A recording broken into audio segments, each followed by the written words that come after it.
I have the opportunity to share with you in terms of where we are today and how are we going to move forward. And more important today is that we have to look into facts, figures, science, rather than, in terms of looking to, I'm sure, the fear and the rumors. Rightly, all of us will have some kind of fear and concern. Why? Because this is a new virus. That's why I call it novel coronavirus. And virus, what is virus? Virus is a very infective agent, and it is a protein, an organism, coated inside a nucleic acid. And this is the virus needs to survive, right? Virus will survive when there is a host. They need to replicate with the host. If there's no host, there's no virus.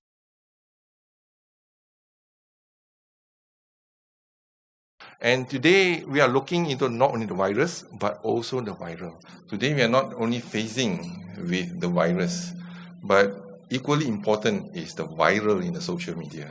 And this is the biggest challenge that we have. And this is a totally different platform for us to handle the situation as compared to the past, how we did for SARS, MERS-CoV, and etc. And more important today is that we have to look into facts, figures, science, rather than, in terms of looking to, I'm sure, the fear and the rumors. So this is the challenge that we have. Again, virus is one issue. The viral in the social media is another. So today we are faced with many challenges and issues with regards to the virus. And we know we have the knowledge to handle the virus, but equally important is the viral of social media. Dr. Tedros, the DG of WHO, did mention this is the time for facts, not fear. This is the time for science, not rumors. And this is the time for us, for solidarity, not stigmatize a community, individual, family, or even a country. So I think this is important for us to actually understand how do we react to this. But unfortunately, today is the day of information technology. We are sharing, fake news, for example, the fear, the rumors. Naturally, we have the right to fear about, a new unknown virus. But it must be based on scientific facts. It must be based on facts and figures before we decide.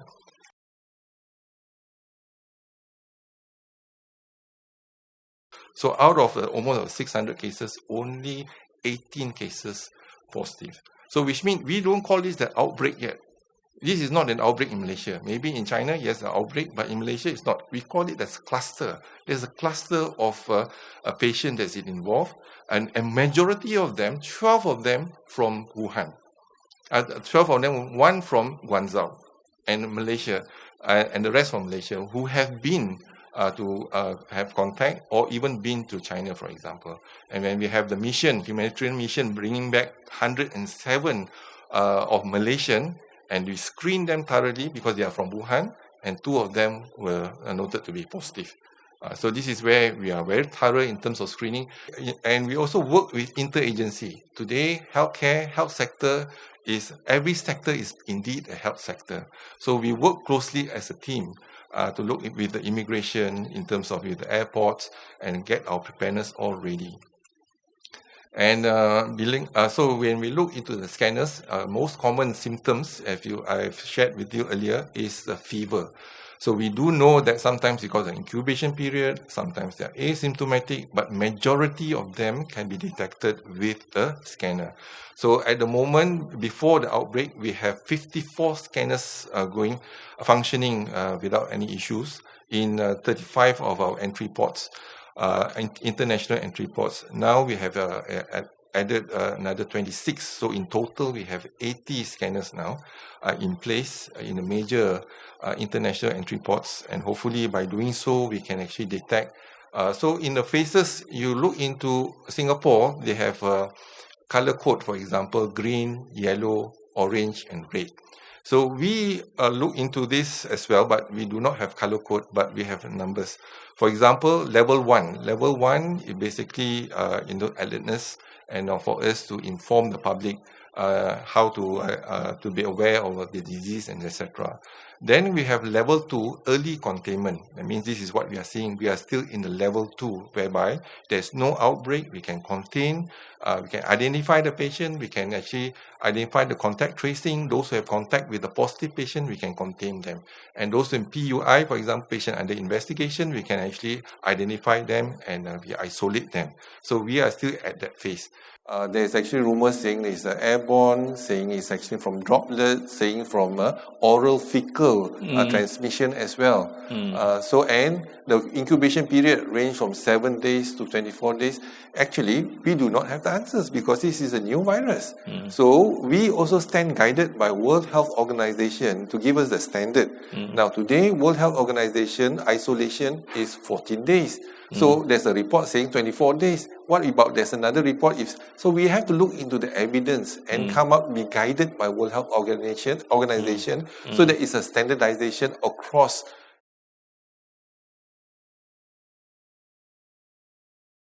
And what did we do before the announcement of the international health emergency? We started to screen our patient, for example, even though not recommended by WHO. Apart from the fever, no fever, contact positive, we will swab them and we make sure we send to the lab. So we are taking another step, in terms of very thorough, in terms of investigation, even not advised by the WHO. And we have also strengthened. We have been ranked number 18, one of the world, by the Global Health study to show that Malaysia is well prepared, ranked number 18 out of 195 countries. And now, if we look into the ranks, Malaysia ranks in Asia the third readiness against disease outbreak. This is not from me, you see, but this is from international organization. And looking into the Global Health Security Index, Malaysia ranked 18 out of 195 countries in terms of preparedness and response to crises of outbreaks, for example.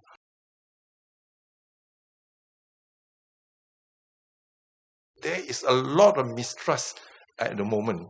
Mistrust with the Ministry of Health, or mistrust with the staff, or mistrust with the politician. Again, we need to build trust, and trust is not built in one day.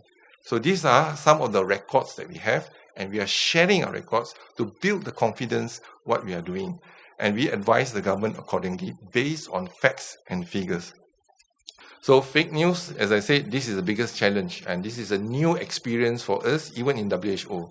How the information technology have changed the way we engage and circulate fake news. So we work together with MCMC, we work together with police, and then we managed to detain 12 of them so far and take appropriate action. And more important is to make this visible so that we do not share fake news. And again, some of this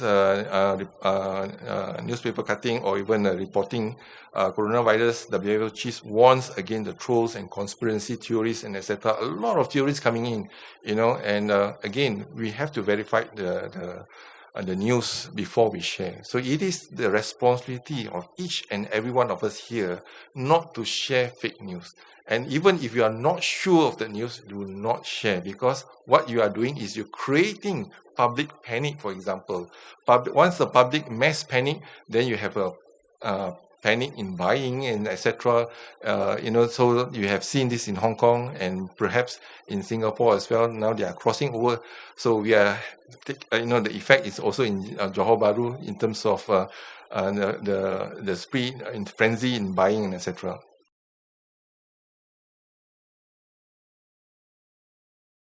We need to empower ourselves. Wash our hands, for example, ethics in coughing, and stay away at distance, for example, if those who have sneezing and etc.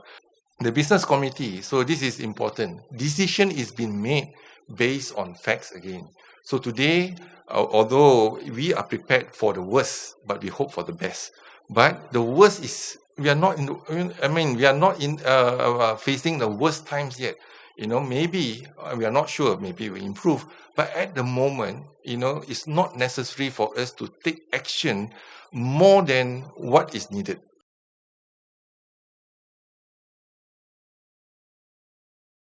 So if we were to ban, how long do you want to ban? 1 week, 1 month, 3 months, 6 months, 9 months? This is the question that we have to ask. So if you take drastic action to confine ourselves, our country, our state, our community, our family and home, then we stay at home only. For how long? 1 week, 1 month, 3 months? So this is you have to answer. Looking into SARS experience, it 9 months. SARS was 9 months. So again, this is a decision that we have to make. But if we were to take that kind of action, the government, for example, in China, for example, they also will be, we have to discuss with them in terms of strengthen our ties and etc. See how best we can actually empathize, as you mentioned earlier, to work with them. And now we are actually, if they ban, we ban, rather than making it a blanket. Ban all the 28 countries, for example, from coming in. And don't forget, we are also one of the countries. So what if other countries ban us from going? For example, UK, for example, we have been banned because Malaysia has 18 cases. But our 18 cases is doing well. But if they ban us, how would you feel? Now you've been stigmatized now. A Malaysian be stigmatized. Now you go to London, for example, you must say, I'm Chinese from Malaysia, rather than Chinese from China. Right? You have to declare yourself. Even nobody asking for it, but you have to declare yourself first, right? Because of the stigma now. So again, how long do you want this stigma to be in ourselves, for example? I'm based on facts, right? Not emotion, not based on fear and rumors. The situation is we have 18 patients, 3 already gone back, 6 going to go home, and we have 9 patients left. And we are continuously tracing. So in Malaysia, there is no outbreak yet. It is only a cluster of infection that is well controlled, well contained. So that is our situation. How do you want to react on that? It's up to you. Because if you want to confine yourself, for example, you make a decision, I don't want to get out of my house 1 week. It's up to you. I don't want to get out of my house for 1 month. It's up to you. Right? So decision is up to you. But why? But from the Ministry of Health, we give you the facts. You make the decision, not us. We give you the decision. There's no travel advisory as far as we are concerned in this country. And we work closely with our Singapore counterpart and etc.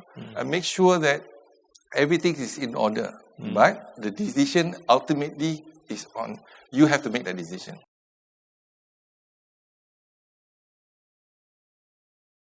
So rest assured, we are doing our part. But the most important, as I said, is not the virus, but it's the viral in the social media. Let us come together as one. All of us try to beat the viral in social media. This is not the Ministry of Health responsibility, but all of us have a responsibility to actually beat the virus in the social media.